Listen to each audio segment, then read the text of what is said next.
भवतु सहनौ भुनक्तु सह वीर्यं करवावहै तेजस्विनावधीतमस्तु मा विद्विषावहै।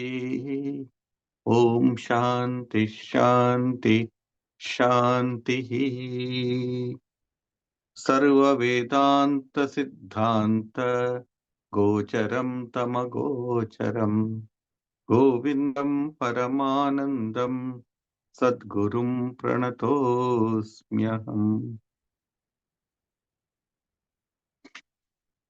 Welcome to the study of Vivekacudamani. We are starting the response to the sixth question put by the Shishya or the disciple. So the question was put in verse number 49. Ko nama bandhaha kathamesha agataha अस्य प्रतिष्ठा कथम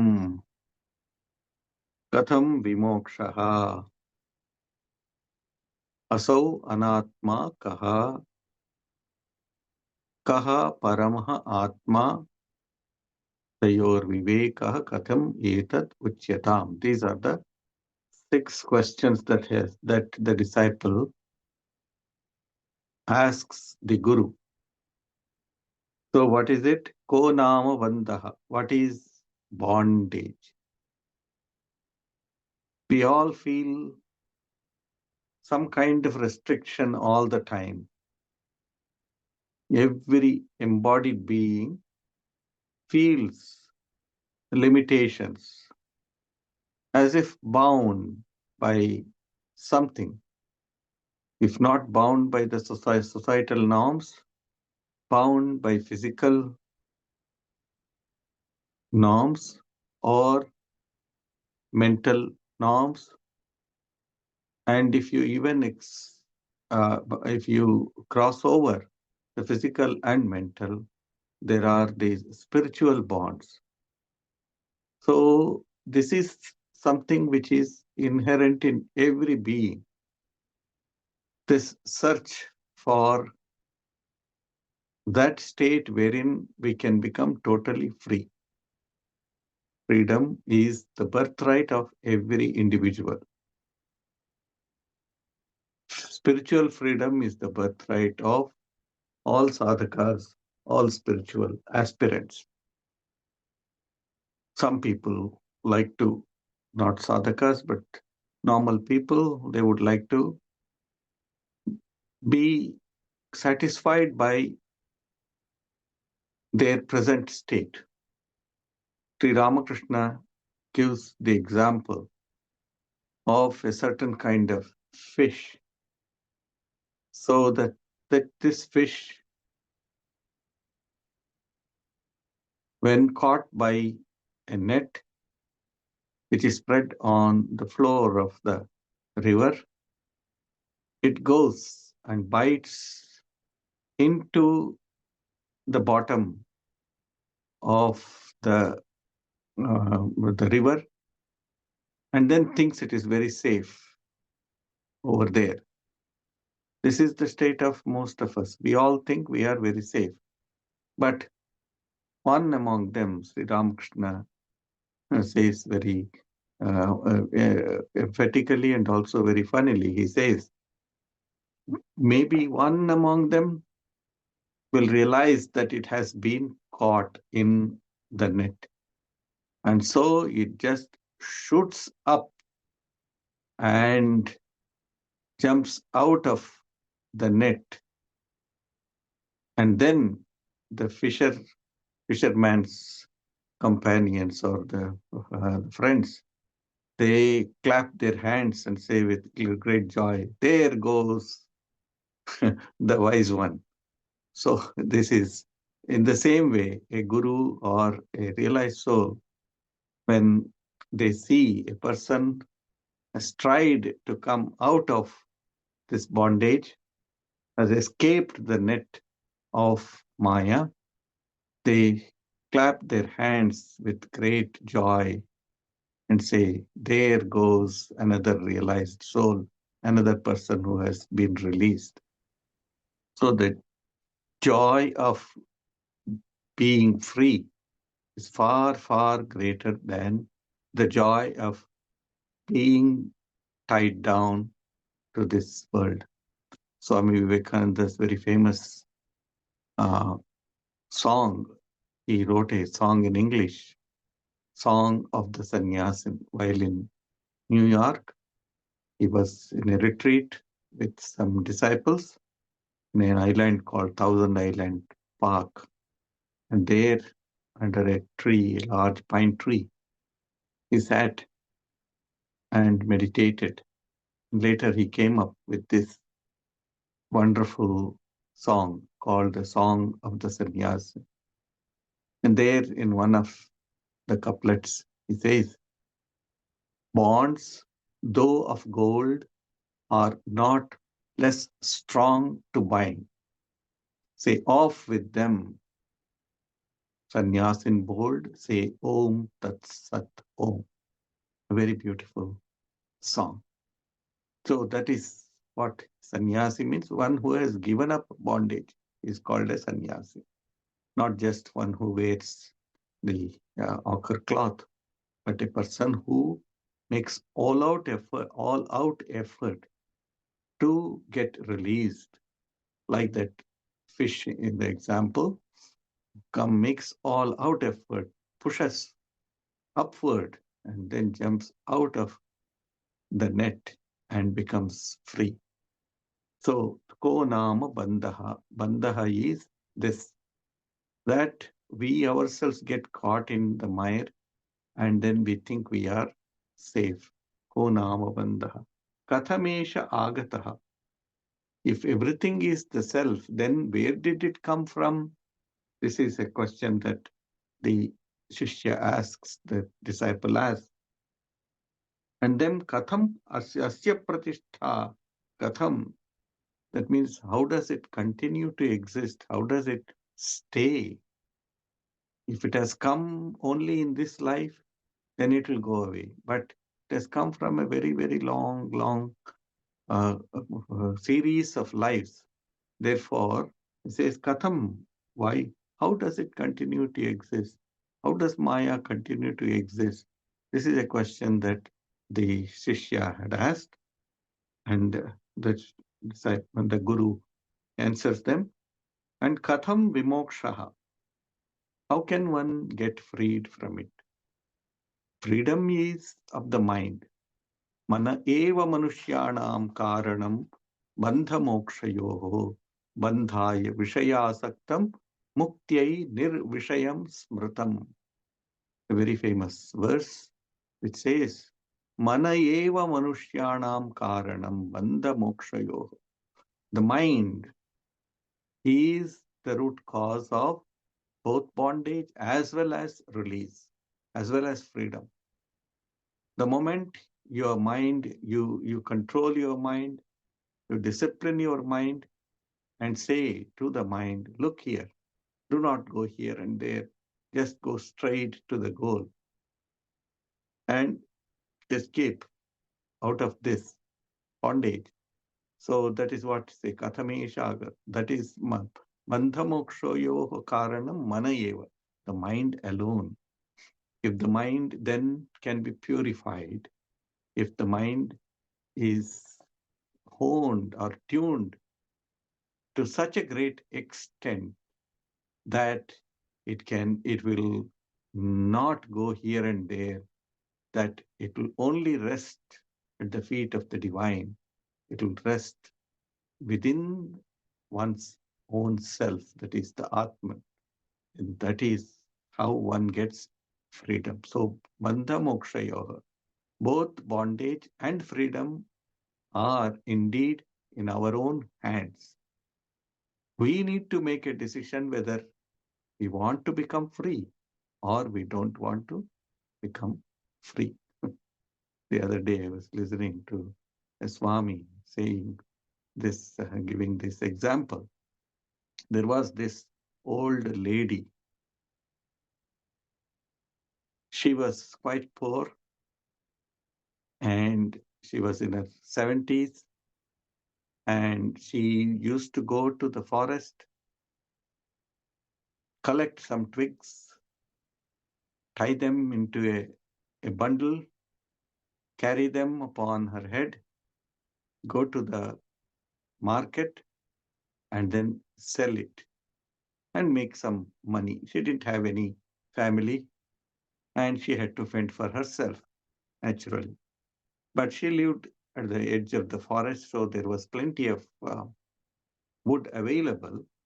So she used to go in the morning, collect it, and then would come. Now, summer came and and she was also getting older and older. Her knees were buckling off. So one day she went to the forest and almost fainted. Somebody gave her some water, and then she got up, and then she complained to the Lord, "Oh Lord, how long do you want me to suffer like this? I have suffered enough. Please take me away. Please take me away." So her prayer was very, very, what shall I say, heart wrenching, so to say.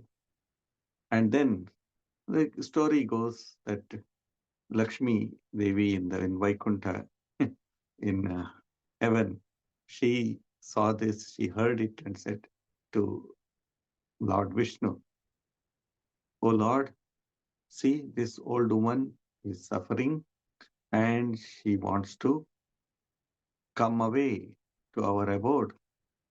Now, why don't you release her from this suffering? Why don't you take her away?" And Vishnu smiled to himself and said, "Wait and watch." So he goes and then stands before her and said, "Well, my dear, you have been calling out for me. So um, it is time for you to come. So come, hold my hand, and I will take you back to my abode."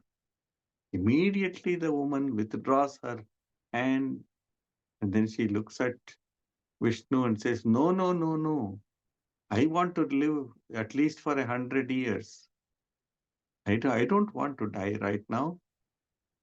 He said, "Well, then you prayed just now." "Well, that was only out of frustration I prayed. It was not my real intention to die right now. No, no, I still have to live. I want to see how the world is growing and how all new technology is coming up. So I want to see everything. So don't ask me to come. You go and mind your business." So Vishnu smiles and goes back. So this is just a story to illustrate this, that even if we are given freedom, many of us are not prepared to accept that freedom. But that freedom will come when there is total vairagya, when there is real vairagya, when there is real dispassion towards the world. Said, enough is enough. I want to uh, become one with my real self.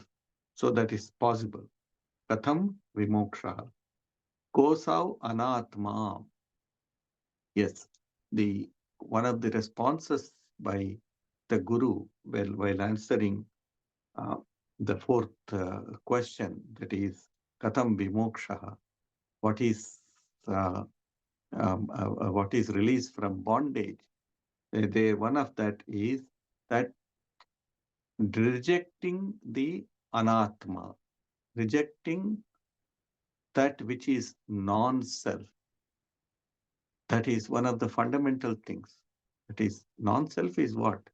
The non-self is the world of make-believe, the world that we think is so very real because it appears to be real to us. It appears to be very tangible to us.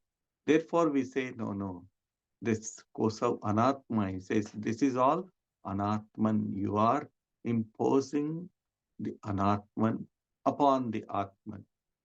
So you are forgetting that beneath everything is the divine. And then you pile more gloom and gloom upon yourself and then say, oh, I cannot see reality as it is. So, Kosau Anatma. What is the Anatman? What is non self? How can I remove that non self? And then the sixth question that he asks is Paramaha ka Atma. What is that self? First, he wanted to know about what is non self. So, this is the path of neti neti, not this, the path of dispassion or discrimination. And then now he asks the question Paramaha ka Atma. What is that Paramatma? That means that Atman, what is that Atman that you are talking about? You have indicated at times that there is something called this Atman. And what is this real self? So, this is the answer that Shankaracharya is going to give us from verse 124 to 131. So, in these verses, he takes up the different aspects of the self. Even though self does not have any aspect or any parts, but yet the expressions that the self has. What is it? First is the self is sakshi. It is the witness to all the happenings. Secondly, it is omniscient, sarvagnya, that it knows everything. And then thirdly, it is of the nature of Chaitanya Swarupa. It means of the nature of Chaitanya. That means consciousness, effulgent consciousness. And then he says Sarva Adhisha. That means he's the master of all.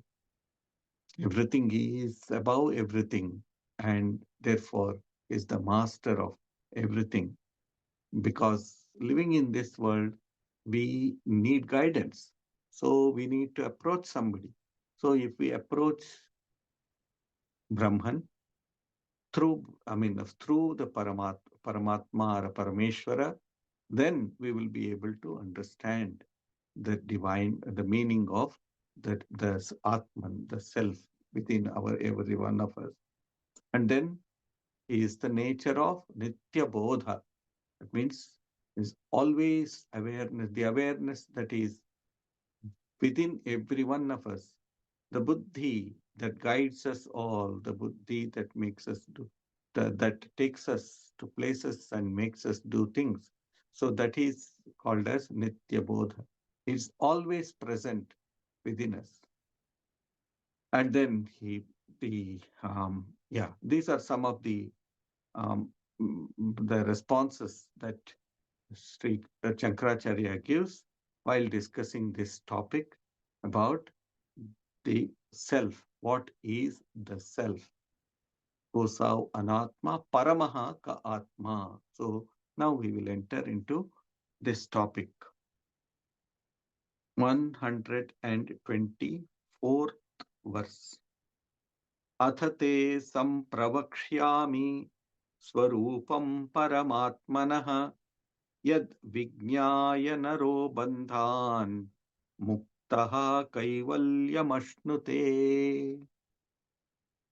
Says, now I am going to tell thee of the real nature of the Supreme Self, realizing which man is freed from bondage and attains to liberation. So we always ask this question. If I do this, what is the gain that I have? What benefit do I have? For example, we are discussing the Vivekacudamani. We are studying the Vivekacudamani. So we ask the question naturally. Those who do not know anything about Vivekacudamani will ask the question, why should we study the Vivekacudamani at all? It was written 1200 or 1300 years ago by a person named Shankaracharya. Is that very relevant to us at this point of time? So this is a natural question that everyone would who do not know about Shankaracharya or who do not know about spiritual treasures will ask. So we are in a state of mind nowadays that we do not want to get anything or we do not want to do anything without knowing the outcome of it upfront. We want to know what will happen, what is there in it for me. That's what everybody asks the question. What is there in it for me? If I help you, what is there in it for me? So nobody thinks that, well, helping is my real nature and that I will just help because by helping, I feel light, I feel much better, I feel joy. No. Would I get a letter of thanks? Would I get a recognition? Would my name be mentioned in any one of your publications or in your social media? These are the questions that anybody will ask nowadays. When if you ask them to help in anything. So this is the mentality of humans all the time. So that's why he says here, what happens?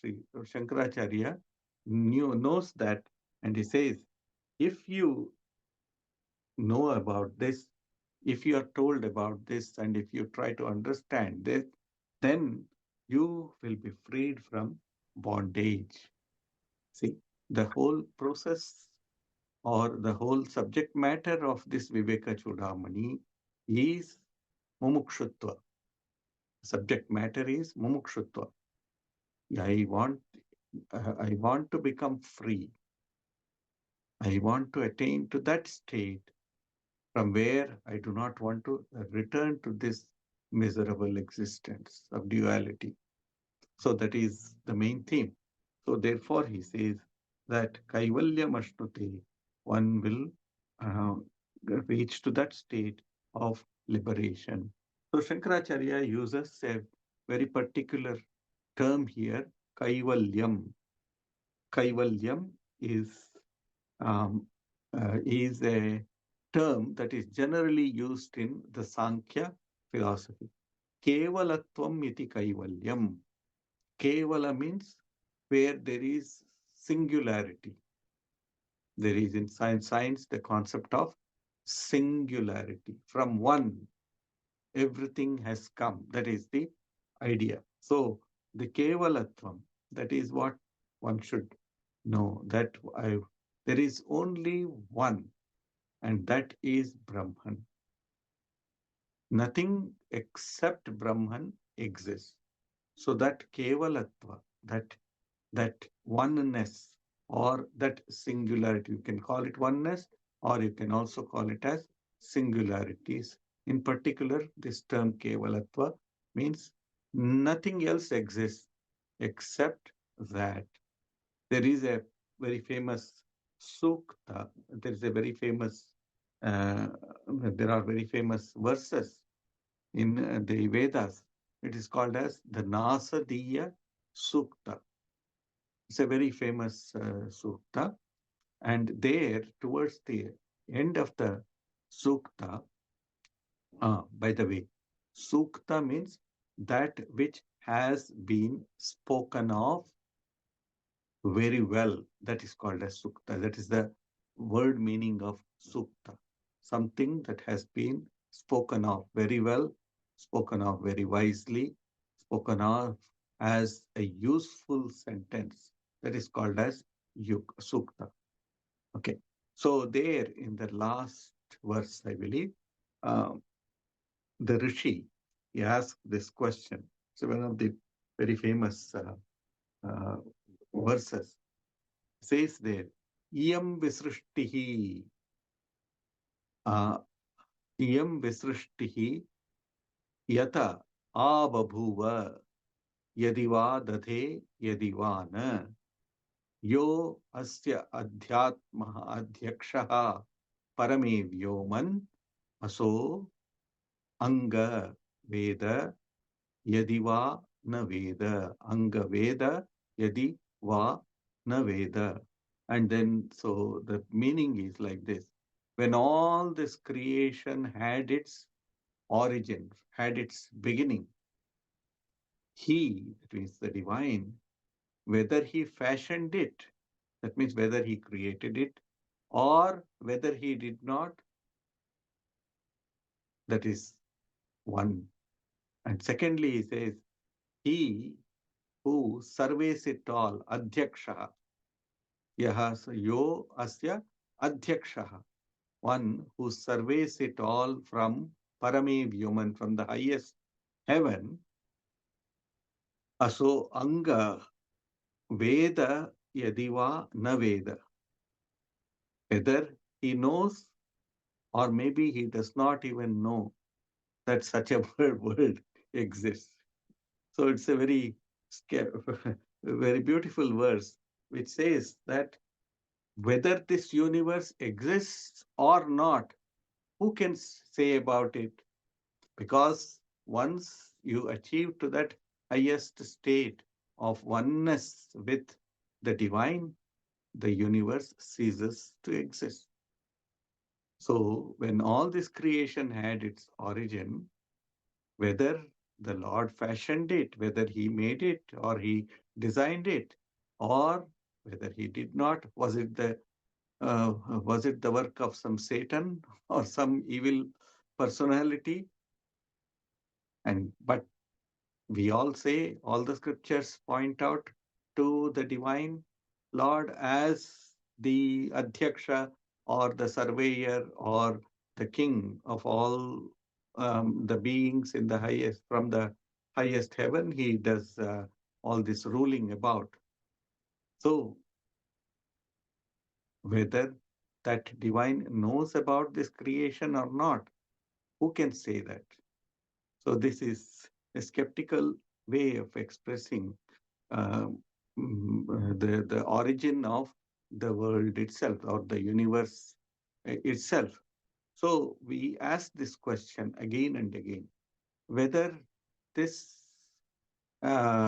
this talk about the highest Brahman, or whether this talk about release, moksha, whether it is true or not, whether it is a figment of imagination of some brainy chap.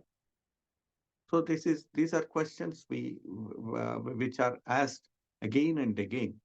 So that is why he says, Yad Vijnaya Kevalam Ashnute. One will reach to that state where one will have Kevalatva. Means there is only oneness and there is no two. That is why it is called as Ekam Eva Advitiyam. There is only one that exists. Advitiyam. Because generally, when you say one, it presupposes a zero, it also presupposes a two. So, is there, if you say one, then there must be something called something that is more than one or less than one. So that's why the scripture makes it very, very clear. Ekam eva advitiyam. There is no two at all. There is no duality at all. Only one thing exists. That is the Atman. If you take it from the Paramarthika sense, in the absolute sense, it is Brahman. But when it is taken in the Vyavaharika or in the individual sense, it is called as the Atman. I think this verse, Yad Vijnaya Naro Bandhan Muktaha Kaivalyam is very important. Vijnaya. Having known that, it means having known the divine, everything else become known. This is the wonderful discovery of the sages. See? Yad Vijnaya. Having known him, Sarvamidam Vijnatam Bhavati iti. In the Mandukya Upanishad, it says, Sarvamidam Vijnatam Bhavati. Everything will be known. I think I gave the example when we met last time about Sri Ramakrishna saying, you go to the rich man's, the landlord's place, a a rich landlord, and somehow you try to make acquaintance with him. And then you ask the question, well, sir, you seem to be very rich. So, how many acres of land do you own? How many properties do you own? How many other livestock do you own? And in those days, the shares and securities had also started, government securities. How many, how much of money do you have in government securities? So let me know. Then, if the landlord gets pleased, he will say, all right, I will reveal my everything to you, or he will reveal partially whatever should be known by the inquirer. So, Sarvamidam Vijnatam, once you reach the divine, everything becomes known. The, the answers to all of our queries. You know, constantly, the samshaya or the doubt enters into our heart. If we remove one doubt, another will be lurking behind, and after some time, that will also come and it will ask the next question. So it is a never ending task, or it is a never ending chore for us to remove our doubts. Therefore, he says, Yad Vijnaya, having known that Kevalam Ashnute, Bandhat Muktaha, one becomes free. That is the first step is becoming free. And then secondly, it is Kevalam Ashnute. One becomes, one attains to that place of singularity where there is one and not two. Okay, we shall go to the next verse, which will talk about the self as the witness, our sakshitva. A very interesting verse. Asti kaschit swayam nityam aham pratyayalambanaha अवस्थात्रय साक्षी सन् पंचकोश विलक्षणः कश्चित् स्वयं नित्यम् अहं प्रत्ययलम्बनः अस्ति. There is some absolute entity. He says, asti kanchit, there is some absolute entity. The eternal substratum. Substratum means the base, just as where before we build a building, we need to lay down the base for it. And therefore that is called as substratum. So there is some absolute entity, the eternal substratum of the consciousness of egoism, the witness of the three states, and distinct from the five sheets or covering. So all of these are apparently different from each other. So first of all, he says there is a certain reality. What is the reality and what is its nature? It is eternal.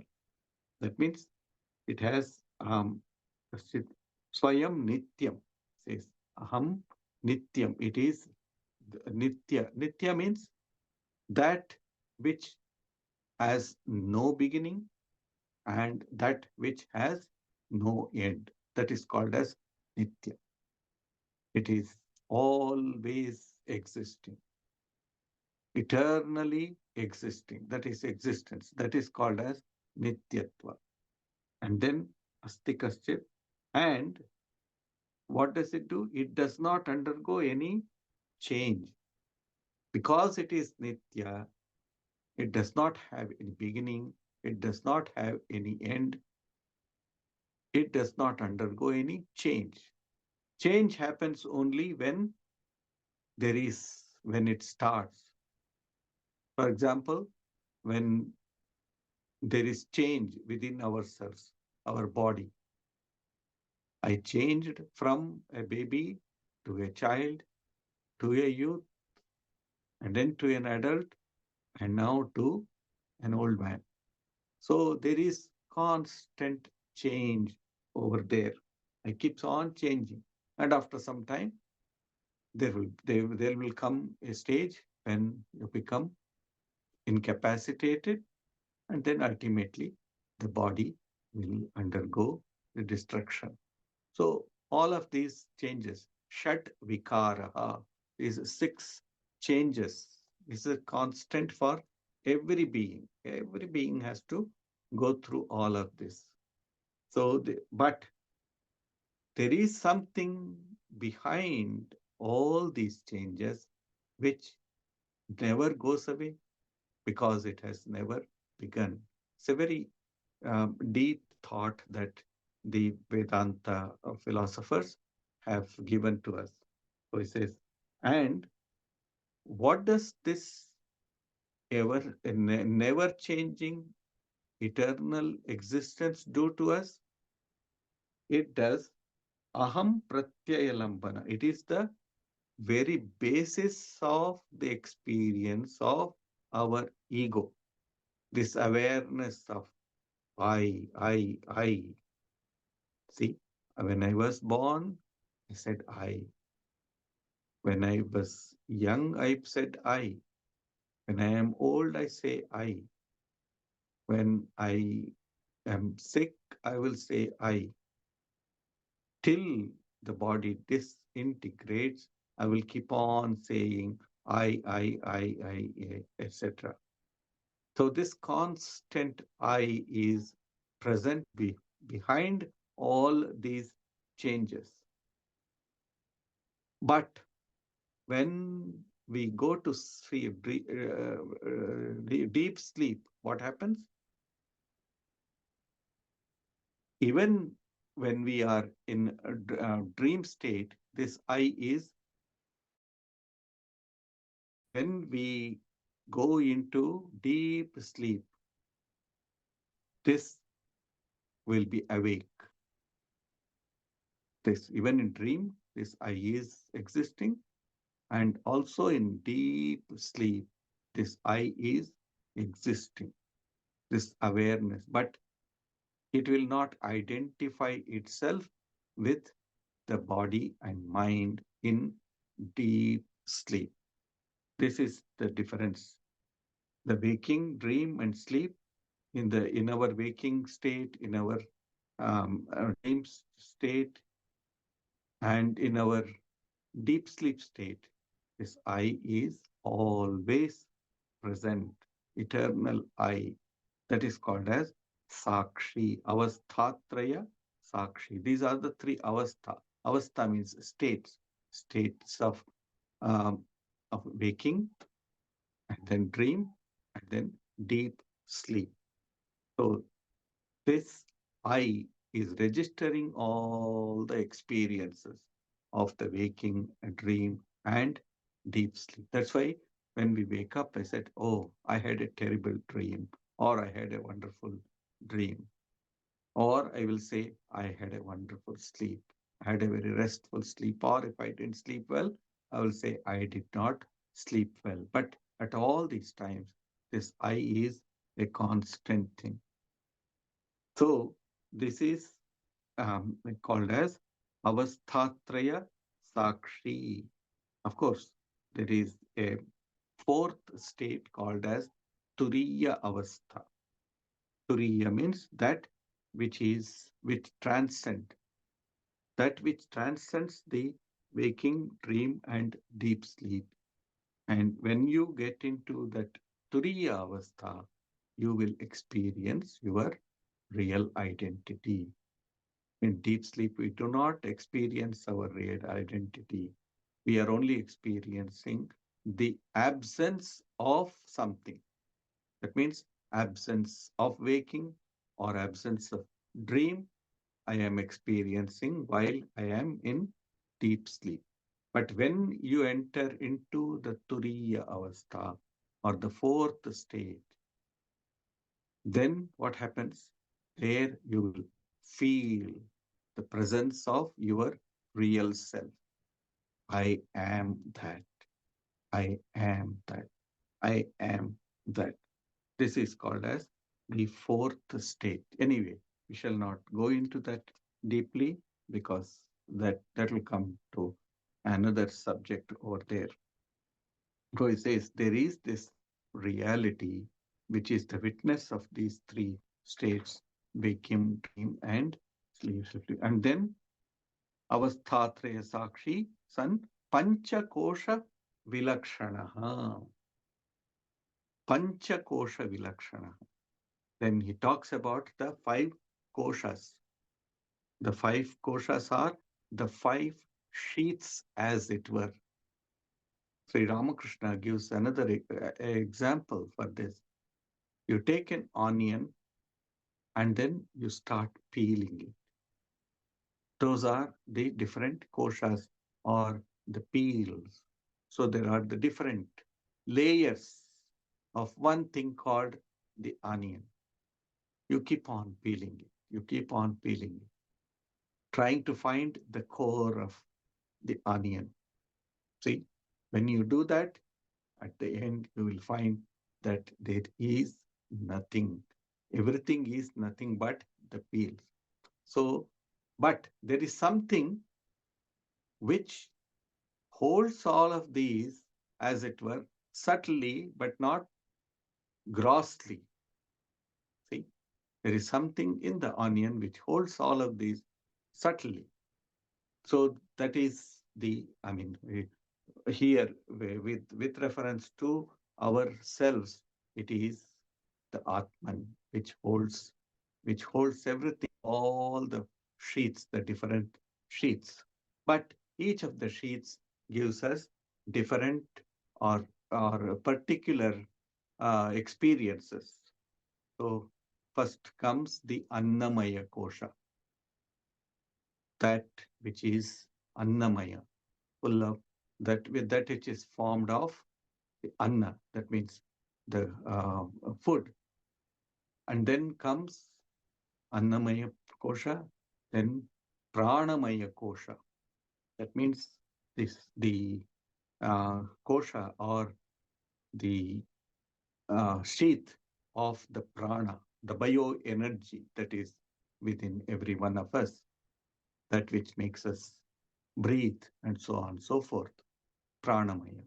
And then comes manomaya kosha, the sheath of the mind.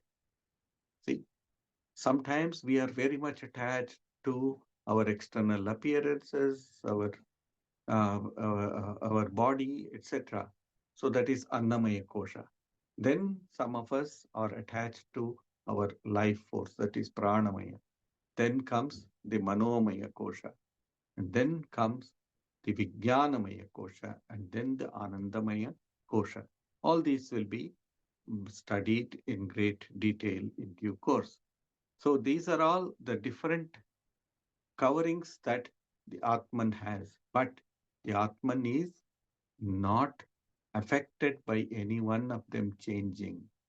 If the Annamaya Kosha falls away, the Atman is not bothered about it.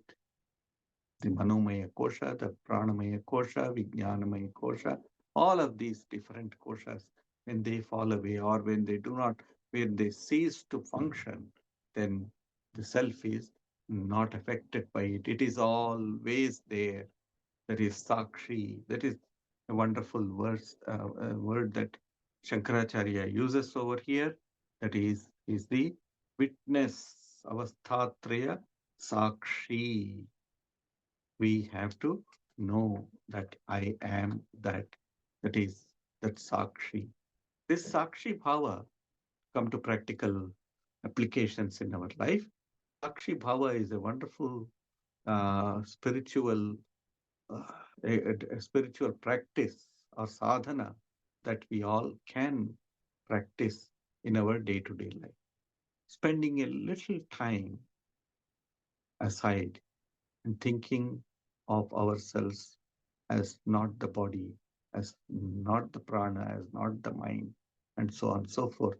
And that I am the Chaitanya Paramatma, or the Chaitanya Swarupa of the nature of consciousness.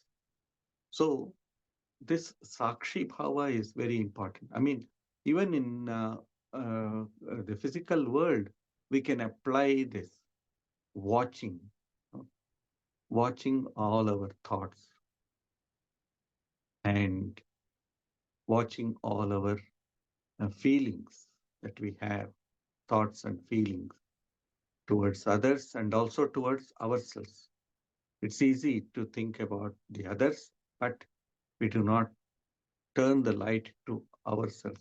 So Sakshi Bhava, this Sakshi Bhava, some people term it as Sakshi Bhava meditation, but that doesn't change the theme of it. Sakshi Bhava, feeling that you are the Sakshi, witness to all ongoing.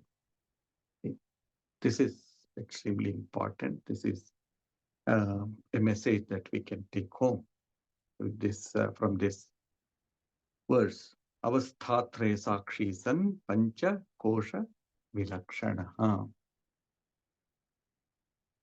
I think we will stop here, and because the next one will be uh, Astikachitnyayam Pratyabhalambanama.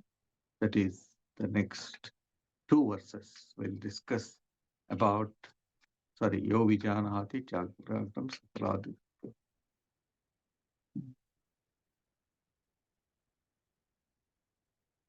Okay, we can do the next one also, and then we can give a break. Yo vijanati sakalam jagrat swapna shushuptishu buddhi tat vritti sat bhavam abhavam ahamityayam. What that is, the self is all knowing. It knows everything, which knows everything, omniscient, which knows everything that happens in the waking state, in dream, and in profound sleep, and which is aware of the presence or absence of the mind and its functions, and which is the background of the notion of egoism. This is that. What does omniscience mean? What does all knowingness mean here? Here, this divine reality is there, it sees everything, it knows everything, it understands everything. This is what it is. Aham iti ayam. This omniscient is the I, the Atman. It is the Atman. When I say God exists, does it affect God? Or when I say God does not exist, does it affect God? No, it does not affect either of these.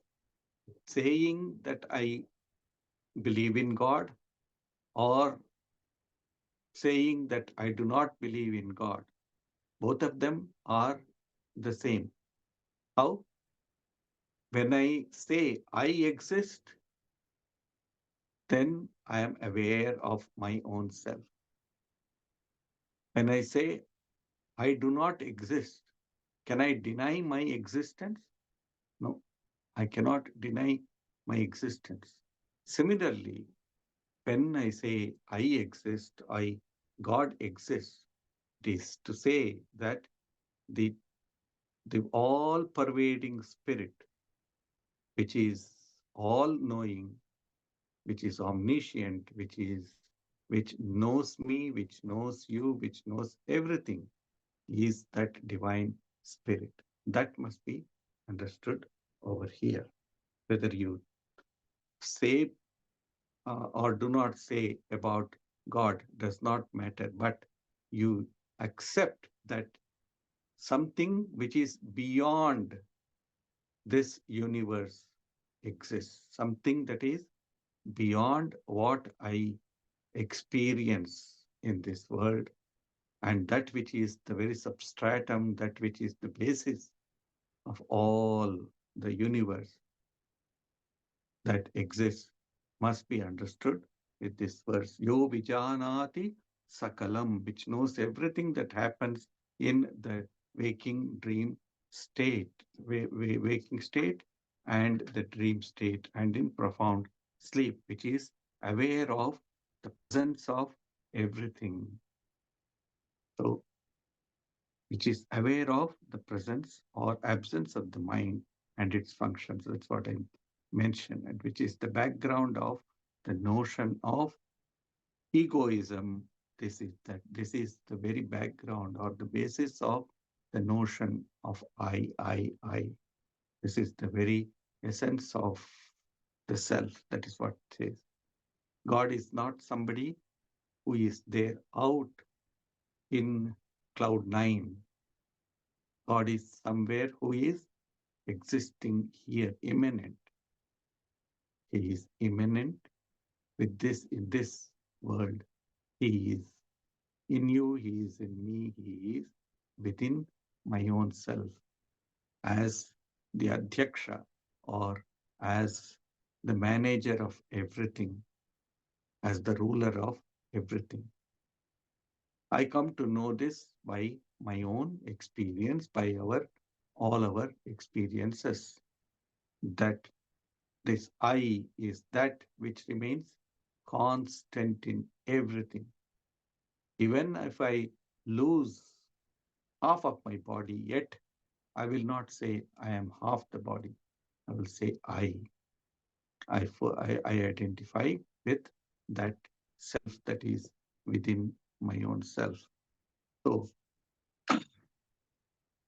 yo vijanati sakalam jagrat swapna sushuptishu buddhitat vritti sadbhavam abhavam aham iti avyayam iti atyayam. So that's why in the first place I spoke about the Nasadiya Sukta. See? He who surveys it all from the highest heaven, he knows, or maybe even he does not know. So it does not matter whether he is there or he is here. He is everywhere. So that is Sarvatmatva. It means he is existent in everything, every being, every everything that I see, everything that I feel, everything that I experience, he is there. Sarvatah panipadam tat sarvatokshishiro mukham sarvatah shrutimaloke sarvam avritya tishtati. In the Bhagavad Gita, we study this. Arjuna expresses this. Says, Sarvataha panipadam. His feet are everywhere. Sahasra Shirsha Purusha. We say, read it in the Vedas also. Sarvata Panipadam. His feet and his hands are everywhere. Sarvata Akshi. His eyes are everywhere. Sarvataha Shiraha. That means his head is everywhere. All the heads are his. Akshi Shiro Mukham. His mouth is manifesting through all the mouths. That's why when Sri Ramakrishna had cancer of throat, all his disciples begged him, please pray to the Divine Mother, your Mother Kali, to allow you to eat a little bit of food so that you can maintain the body. Like a child, he just asked the Divine Mother, Mother, these children are asking me to request you to allow me to allow this body to eat. And then the mother, and he says, the Divine Mother showed all of your mouths, he says to his disciple. He, he showed all of your mouths and said, are you not eating through all of these mouths? Immediately I hung my head in shame, said, yes, indeed. I am a person who has realized the divine and I am experiencing oneness with everyone. So why should I individually, separately think of only this body? I am there everywhere. Sakshishiro Mukham Sarvatah Shrutimat Loke. His ears are everywhere. Sarvam Avritya Tishtati. He is immanent in everything.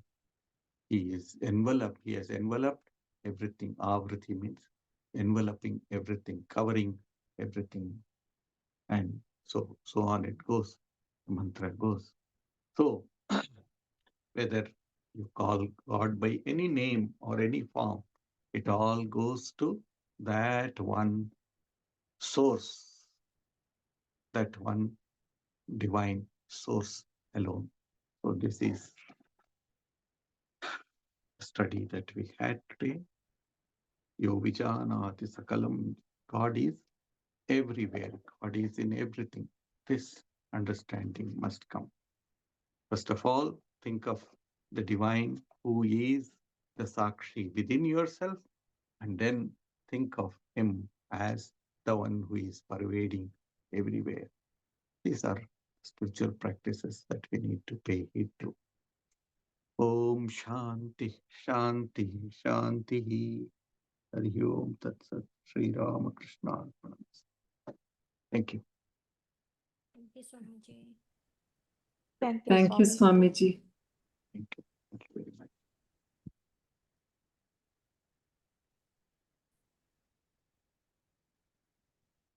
Swamiji, one question. Yes.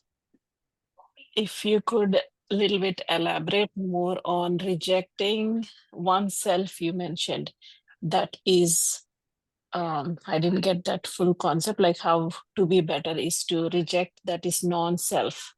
Oh, that is non-self here means that which we think of as the world outside of ourselves, that which we think as limited, that is the non-self, that which does not give us an idea about the oneness of the self. Of course, ultimately that non-self is also the self, if I can put that way after studying today's subject. But that non-self means here, that's why I said there are two paths. One is the path where you reject everything that is not the divine. That means everything that is negative, you reject. Okay. The other is the path of accepting everything as the divine.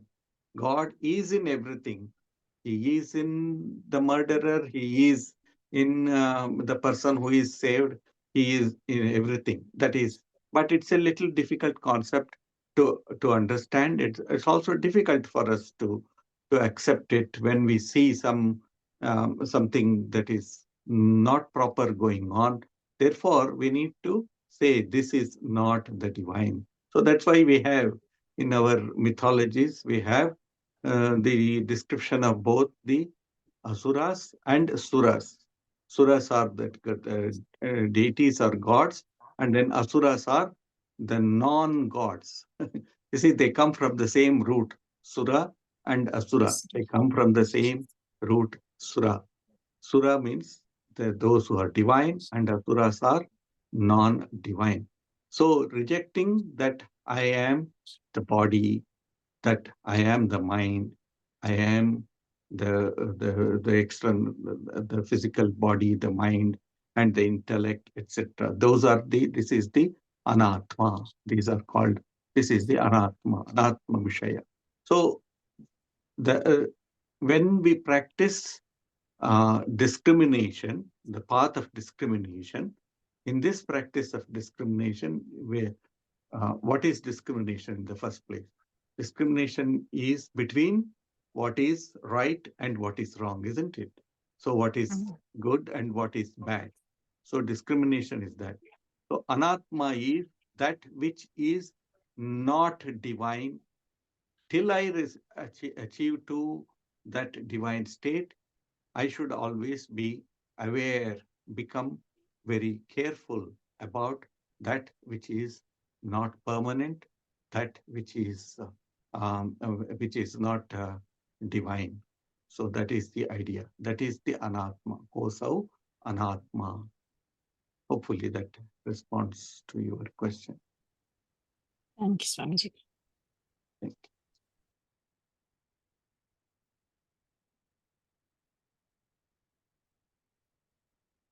you. Namaste.